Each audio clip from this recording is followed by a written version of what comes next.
নমস্কাৰ, এই মুহূৰ্তত আহি পৰিছে কেইবাটাও বিগ ব্ৰেকিং নিউজ। আজি হৈছে ৩ জুলাই। ৰাজ্যৰ লাখ লাখ মহিলাসকলৰ বাবে ভাল খবৰ। তো যিসকল মহিলাৰ নাম অৰুণোদয় আঁচনিত অন্তৰ্ভুক্ত হৈ আছে সেইসকল মহিলাৰ বাবে আহি গ'ল এক গুৰুত্বপূৰ্ণ আপডেট। লগতে এইটো ভিডিঅ'ৰ মাজত কৃষকসকলক এখন গুৰুত্বপূৰ্ণ খবৰ প্ৰদান কৰিম। তো যিসকল মানুহে ভিডিঅ'টোত ক্লিক কৰিছে অনুগ্ৰহ কৰি ভিডিঅ'টো স্কিপ নকৰি প্ৰথমৰ পৰা শেষলৈ চাই থাকিব। লগতে মোৰ চেনেলত নতুন হ'লে প্লিজ চেনেলটো ছাবস্ক্ৰাইব কৰি মোৰ লগত থাকিব। তো বলক ভিডিঅ'টো আৰম্ভ কৰি আজিৰ প্ৰথমটো গুৰুত্বপূৰ্ণ খবৰৰ বিষয়ে বিস্তাৰিত জানি লওঁ। আজিৰ প্ৰথমটো গুৰুত্বপূৰ্ণ খবৰ হ'ল অসমৰ লাখ লাখ কৃষকসকলৰ বাবে। তো অসমৰ লাখ লাখ কৃষকসকলৰ বাবে কৃষিমন্ত্ৰীৰ ফালৰ পৰা এক বিশেষ আপডেট প্ৰদান কৰিছে। তো ইয়াতে কি লিখা আছে পঢ়ি বিতংভাৱে আপোনালোকক শুনাই দিছোঁ, অনুগ্ৰহ কৰি ভিডিঅ'টো প্ৰথমৰ পৰা শেষলৈ চাই থাকিব। তো ইয়াতে লিখা আছে কৃষকসকলৰ অক্লান্ত পৰিশ্ৰম আমাৰ অৰ্থনৈতিক ভেটিৰ মূল আধাৰ।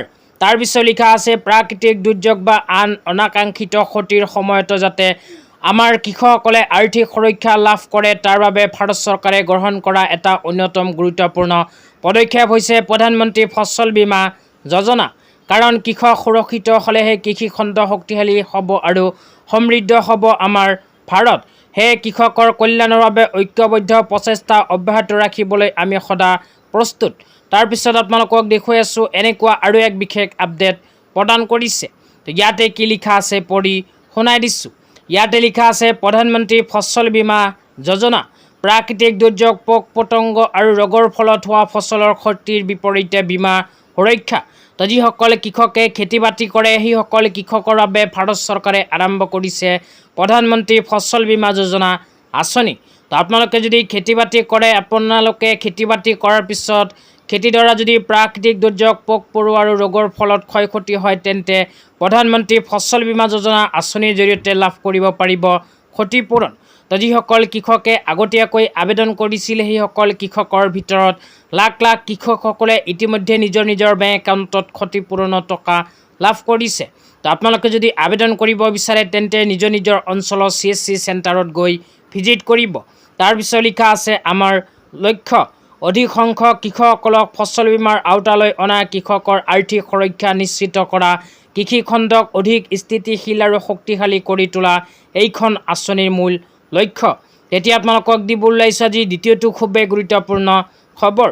আজি দ্বিতীয়টো গুৰুত্বপূৰ্ণ খবৰ হ'ল অসমৰ মাননীয় মুখ্যমন্ত্ৰী ডাঙৰীয়াই কেইদিনমান আগত প্ৰদান কৰা এক বিশেষ আপডেট লৈ। ইয়াতে লিখা আছে জনকল্যাণে আমাৰ প্ৰাথমিকতা। আপোনালোকৰ উন্নয়ন আৰু কল্যাণৰ বাবে অসম চৰকাৰ সকলো আঁচনি পূৰ্ণ দায়বদ্ধতাৰে অব্যাহত থাকিব। তাৰপিছত লিখা আছে জুলাই মাহত পূৰ্ণাংগ বাজেট গৃহীত হোৱাৰ পিছত আগষ্ট মাহৰ পৰা চৰকাৰৰ সকলো আঁচনিৰ হিতাধিকাৰীয়ে পূৰ্বৰ দৰে নিয়মীয়াকৈ নিজৰ সুবিধা লাভ কৰিব পাৰিব। তো ইয়াতে অসম চৰকাৰে উল্লেখ কৰা অনুযায়ী চলিত মাহত পূৰ্ণ বাজেট গৃহীত হোৱাৰ পিছতে অৰুণোদয় আঁচনিৰ পৰা আৰম্ভ কৰি যিবোৰ আঁচনি টকা বৰ্তমানে হিতাধিকাৰীসকলে পাই থকা নাই সেইসকলে অহা আগষ্ট মাহৰ প্ৰথমৰ পৰাই আকৌ নতুনকৈ এইবোৰ আঁচনি টকা পোৱা আৰম্ভ কৰিব। তো যিসকল মহিলাৰ নাম অৰুণোদয় আঁচনিত অন্তৰ্ভুক্ত হৈ আছে সেইসকল মহিলাও অহা আগষ্ট মাহৰ 1-2 তাৰিখৰ পৰা আকৌ নতুনকৈ অৰুণোদয় আঁচনি টকা লাভ কৰিব। তেতিয়া আপোনালোকক দিব ওলাইছোঁ আজি দ্বিতীয়টো খুবেই গুৰুত্বপূৰ্ণ খবৰ। আজি তৃতীয়টো গুৰুত্বপূৰ্ণ খবৰ হ'ল ৰেচন কাৰ্ড লৈ। তো ৰেচন কাৰ্ড লৈ ইয়াতে কি লিখা আছে পঢ়ি আপোনালোকক শুনাই দিছোঁ, অনুগ্ৰহ কৰি চাই থাকিব। তো ইয়াতে লিখা আছে ৰাজহুৱা জাননী।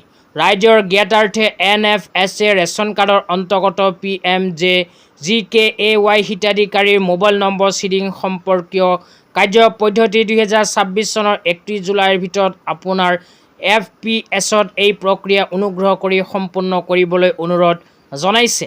তো আজি ইমানেই, ধন্যবাদ।